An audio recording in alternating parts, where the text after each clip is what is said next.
Guys good morning. मेरो च्यानलमा सबैलाई नमस्कार छ। र हाम्रो यहाँ मर्निङमा दुई भाइ काम छ गर्छ। अब यहाँ हेर्नु न निहाल के गरेको देखाइदेऊ काम देखाइदेऊ न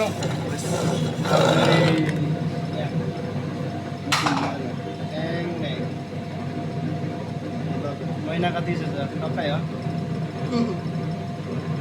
के गर्ने 30,000 पैसा सोल्टाले यसपालि सिधै थाहा 30,000 एकदम भने किन्ने भन्छ। यता हेर्दा न त एकदम भनिदिएन के गर्ने पैसा के गर्ने बाटो रोडमा फ्याँकिदिन्छु। गाडी किन्ने अरे गाडी किनेर के गर्ने गाडी किन्ने सपना छ अरे उसको। गाडी किनेर चाहिँ उसले अब मलहरू लोडिङ गर्ने कामहरू गर्ने अरे। बिहान बिहानै हाम्रो काम चाहिँ यहाँ चाहिँ किचनमा पक्कर माल जम्मा गरेर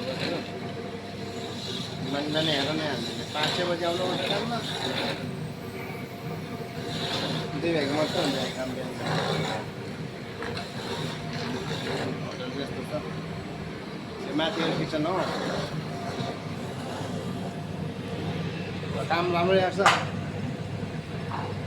चलो भिडियो नबनाउनु नि घरको याद आउनु सिकाउँदैन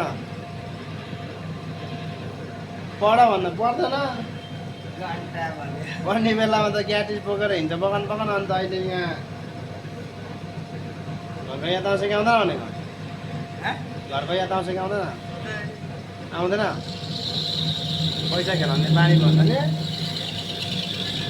न घरको याद आउँछ न गाउँको याद आउँछ। यसपालि पैसा थालेको त्यो पैसा के गर्ने आमा दिने कि फोन किन्ने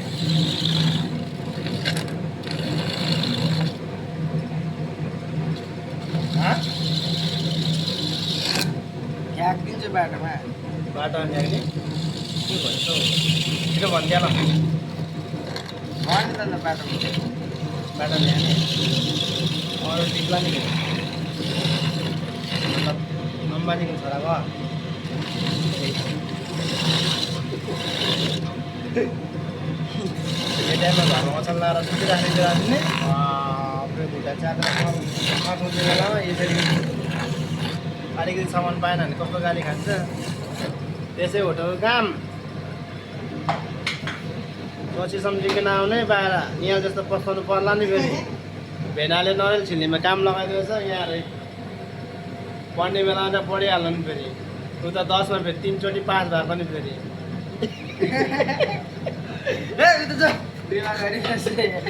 10मा 3 चोटि पास भएको त्यही भएर यहाँ अफिसको काम पाएको छ यहाँ ल यतै भनिदिनु है म राख्दैछु। मेरो च्यानललाई हेरेर लाइक गरिदिनु होला। निहाललाई कमेन्ट गरेर भनिदिनु होला कस्तो लाग्यो निहालको भिडियो ल। एकदम सोचाइमा परिरहेको छ पढाइ भए हुन्थ्यो होला जस्तो लाग्दैछ। अहिले पढेन कमाइ गर्न थाले यसरी अन्त हेर न